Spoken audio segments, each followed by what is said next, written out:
progressives are now accusing conservative women of appropriating feminism, all because we don't bow before their far-left agenda. So now I have a question. Who died and made y'all queens of all women?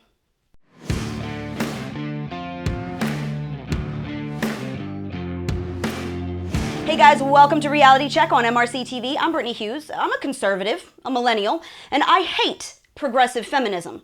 It's crass, rude, and yeah, nasty. And no, it's not a good thing. I'm a big fan of women's rights and equality. I believe women hold a unique and irreplaceable position in the world, but I don't usually label myself a feminist. Because for many conservative women, like myself, that term has been so perverted from what it used to mean. We don't grow out our armpit hair, we don't stomp through the streets with cardboard cutouts in the shape of vaginas, and we don't scream ourselves hoarse over the patriarchy, and we don't want to. So we don't call ourselves feminists. But maybe that's a mistake. Maybe it's given rabid progressives like Jessica Valenti the impression that the left holds a monopoly on women's rights, which historically they don't. So perhaps a more appropriate position for conservative women should be this. Yes, I am a conservative woman. Yes, I am a feminist. And no, I don't need your permission. So this one goes out to Jessica Valenti, who argued in the New York Times that progressives should protect feminism against conservative appropriation. She argues that you cannot be a feminist and support an immigration policy of taking children away from undocumented immigrant mothers. She says that you cannot be a feminist and support anti-abortion laws. So now let's break that down. Firstly, no one, and I do repeat, no one, is trying to rip children from their mother's arms. That's a common leftist scare tactic that they peddle to accuse the right of being racist, and it's a lie. Supporters of legal immigration simply want to keep illegal aliens from flocking to the United States in unmanageable droves. And as for women who oppose abortion, here's a quick question. Who says? Who says that you cannot be a feminist and support anti-abortion policies?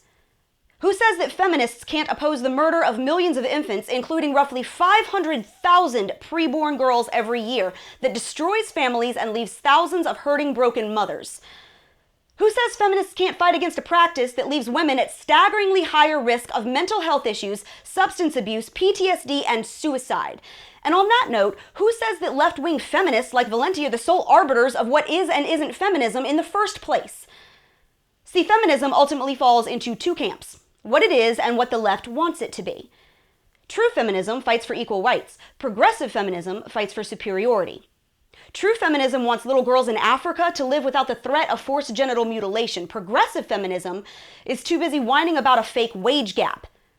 True feminism celebrates women. Progressive feminism says that mentally ill men can co-opt womanhood. True feminism wants an end to the oppression of women in the Middle East. Progressive feminism hires terrorist sympathizers as its keynote speakers. True feminism says that women are strong. Progressive feminism says they aren't strong enough to be moms. True feminism secured women's right to vote. Progressive feminism mandates that all women vote a certain way. True feminism exists to build up women. Progressive feminism exists to tear down men. Progressive feminism says that any woman who does not conform to lockstep leftist thought is immediately barred from the ranks of the feminist. True feminism does not. In fact, many of the very first feminists of our time would take serious issue with the modern-day progressive feminist line.